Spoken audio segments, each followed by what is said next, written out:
اگر آپ اس پہ غور کریں تو آداب معاشرت کا خلاصہ ہے یہ حدیث۔ آقا کریم نے ارشاد فرمایا اتنی دیر تک کوئی شخص کامل مومن نہیں ہو سکتا جب تک وہ اپنے مومن بھائی کے لیے وہ پسند نہ کرے جو اپنے لیے پسند کرتا ہے۔ ایک اچھا معاشرہ تشکیل دینے کے لیے آپ کو کوئی رہنما اصول چاہیے گا تو اس سے بہتر آپ کو کوئی اصول نہیں ملے گا۔ اپنے لیے بہرحال بندہ بہتر ہی چاہتا ہے، تو جب وہ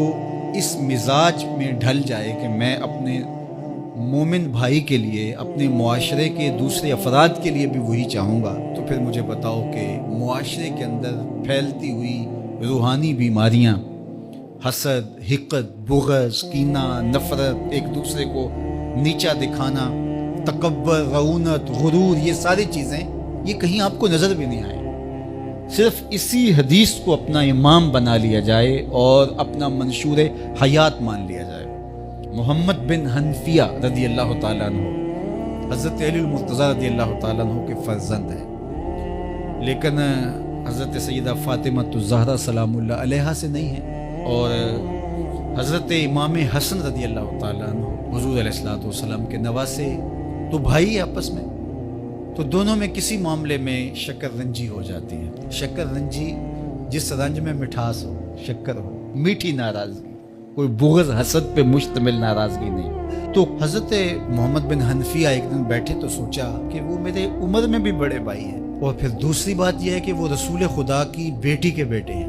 ان کا یہ اعزاز ہے، بہرحال مجھے تو یہ اعزاز نہیں ہے، پھر جوانان جنت کے سردار بھی ہیں، تو میں ان سے ناراض ہوں، وہ میرے سے ناراض ہیں، تو بات بھی کوئی اتنی خاص نہیں، تو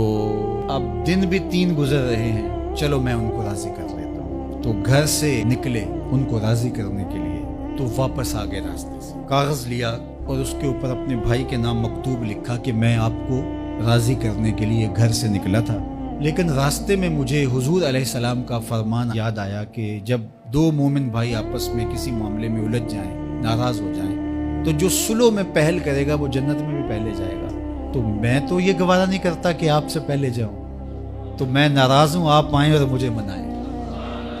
تو حضرت امام حسن نے خط پڑھا اور مسکرانے لگے، اور آپ تیزی کے ساتھ تشریف لائے اور اپنے بھائی کو کہا اچھا مان جاؤ پھر،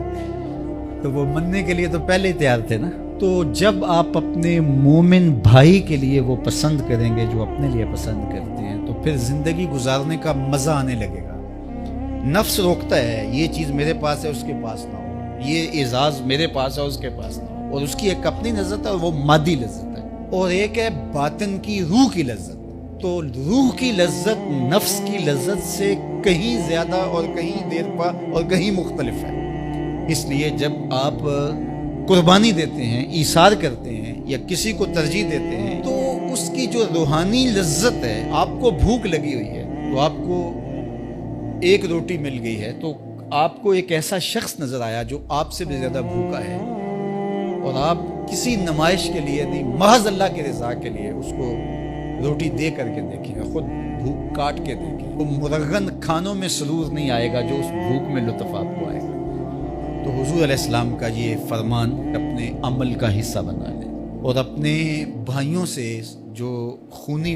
رشتے سے جڑے ہوئے بھائی ہیں وہاں سے شروع ہو کر کے پورے معاشرے کے اندر اس کا عملی نفاذ کریں، آپ کو اتنا سرور آئے گا اور باطن میں اتنا نور آئے گا، اور اس قدر معاشرے میں خوبصورتی کی بنیاد پڑے گی۔ اور اگر ہم آج اس حدیث کو اپنے لیے خضر راہ بنا لیں تو یہ اس پہ عمل کرنا کوئی مشکل نہیں ہے۔ یہ آپ ابھی سے جب اٹھیں گے تو اپنے ساتھ والے کو ترجیح دے دیں گے کہ پہلے یہ گزر جائے، تو ابھی سے شروع ہو جائے گا یہ کام۔ تو یہ آپ گھر میں اپنے بچوں کے ساتھ، اپنی بیوی کے ساتھ، روزمرہ کی زندگی میں جہاں ملازمت کر رہے ہیں، کاروبار کر رہے ہیں، جن دوستوں کے ساتھ کھیل رہے ہیں حتیٰ کہ،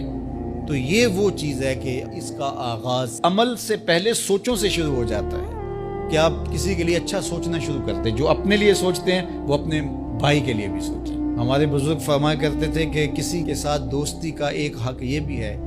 کہ اس کی آخرت کے لیے سوچا جائے کہ یہ میرا دوست ہے تو دنیا میں میرے ساتھ ہے تو حشر میں بھی، جنت میں میرے ساتھ ہے، تو اس کی ہدایت کے لیے اگر نماز نہیں پڑھتا تو اس کو نماز کی طرف لے کر آئیں، اگر اس کے معاملات کے اندر خرابیاں ہیں تو ان کو دور کرنے کی کوشش کریں، اور اس کو آہستہ آہستہ اچھائی کا خوگر بنا لیں۔